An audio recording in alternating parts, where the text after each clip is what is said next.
Welcome back.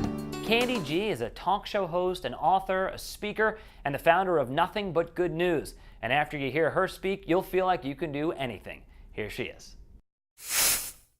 Kandee G, it's wonderful to have you on this show. Oh, thank you. I'm so excited. We're really excited to have you here. I mean, you just exude this great positivity. But I want to talk about your life. Let's start with that, because I know that for you, it wasn't always peaches and cream, right? Which is, it's really very, very true. And, it was a really tough go early on. And it's the piece, Dave, that sent me on my path to do all of the amazing, wonderful things that I get to do today. And I know that we'll talk a little bit about that. But there was a time in my life, and especially one point, where I had lost everything. I mean, I'd lost everything that I had worked for. And I found myself literally a broke, homeless single mother. And this was really a short 20 years ago. Had found myself a broke, homeless single mother, and I had been studying aspects of success for a long time. And like most folks, we don't always apply them wholly and fully. And when everything was made to go away, and I was left with this little baby to take care of, I had a little 4-month-old girl, and I was actually down to my last jar of peanut butter in the refrigerator. I mean, I literally opened the refrigerator, there was one jar of peanut butter left. And what was amazing is that was a defining moment for me, because I made a decision. I made a decision that I was never going to be a victim to life circumstances. I was going to be a victor. And I sat back and took an inventory of my life, and maybe I didn't have stuff, but I had about 16 years of study and in principles and laws about how that we really create and manifest things. Nothing But Good News. Tell me about that. Well, when I began to understand how important our thoughts are and our feelings are to being happy and having joy and creating success and all those things, about 10 years ago, I got really concerned with mainstream media. Let's face it, you turn on right? Sure. We know this. And so I wanted one place where folks could hear the good stuff.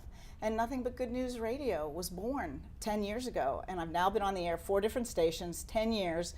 We now publish Nothing But Good News magazine, and they said people wouldn't want to listen to good news, and the truth is we've tracked folks listening to the show in over 200 countries. 200 countries? I know. What kind of good news is it? Whatever is good news. I've done good news on the Iraq War. I've done good news on the election. I've done good news on the economy. I've done good news on the Virginia Tech tragedy. No matter what you look at, there's good news in there somewhere. And now what happens, because I've been so established and on the air for so long, I get probably 40 to 50 requests a week to be on the show. Do you get any pushback, though, on some of these topics? You just mentioned Virginia Tech, and then I thought about the Boston Marathon. Mm-hmm. Maybe you covered that, I don't know. But when you take a really sad topic and you try to spin it and put the good news in it, are people like, why are we celebrating this? Why? There is no good news. I had, there was somebody who was on the campus that day, and he approached me about doing a good news story, because we take a look at all different topics and different people to bring on. And can I tell you, it was so compelling that in the station that day, everybody stopped working, came into the studio, and you could just see people behind the glass just crying, because it was amazing to hear his point of view and all the really great things that happened. It was like, yay, give me some goodness in this sadness. Sure, yeah. So, yeah. All right, let's talk about your corporate vision training. This is pretty cool. Well, all of this is all born out of the same thing, all back to the things that I'd been studying and what I applied to my life to be able to create real success for myself and my beautiful baby girl, who is now 20, by the way. And people started asking me, like, how did you create success? What did you do? And so I started developing a program based on what I did myself and researching it and putting it together. And the more it grew and the more it grew, and I stepped out and approached some very enlightened CEOs and HR directors and said, let me show you what I've got. And some folks said, yeah, let's do this. And I now have companies I've been inside training for almost 8 years. They won't let me go. We've had companies that have come back from bankruptcy. It's incredible, because we teach folks how to utilize the incredible power of our minds and our feelings to be able to attract people, situations, opportunities. What is the sort of elevator pitch on how you do that corporate-wide? Because, man, anyone that's worked in a big building with a bunch of office people knows that you could just get sort of lost in the minutia every day and disappear. Right, and what's really exciting is because we've got companies that have thousands of folks that bring this in, and what happens, it goes all the way down to the little guy, which is amazing. And I guess that elevator pitch really is about, what is your corporate culture? Does the person who greets your clients in the front of the house, do they know what your corporate culture is? Have you established a corporate culture? Do you have a vision for your company that everyone knows? goes. And 99% of the time, people look at me cross-eyed and say, no.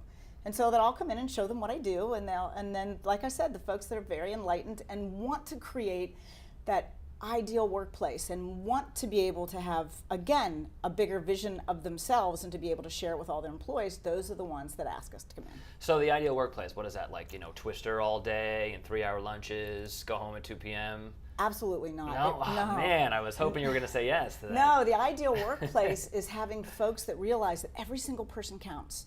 And what they do is it's a mix of mastery, autonomy, and purpose. And you teach the folks that work for you that they have control over their own life, because folks want to do a good job. That is the truth. We're talking about intrinsic rewards as opposed to old school carrot and stick management. Right.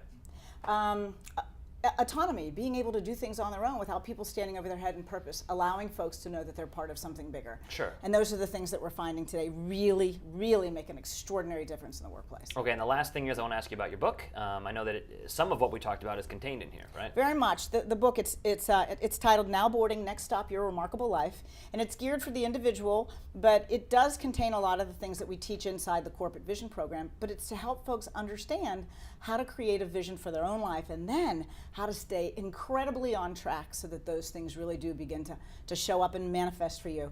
The world that we live in is strangely and wildly accommodating. We just have to learn how to focus in that direction. It's so great talking to you. I really you. feel invigorated. Oh, good. Last thing, if people want to get a hold of you, how do they do it? Kandeeg.com. That's KANDEEG.com. That's so easy. Good to meet you. Thank you. And come on back. Thank you. Okay, Will thanks do. a lot. All right. Thank you. Thank you, Kandee. When we come back, there is a new art space that's open in the Wynwood District in Miami, and they've got an exhibit with some lost photographs of Frida Kahlo. We'll give you all the details and then some when we come back.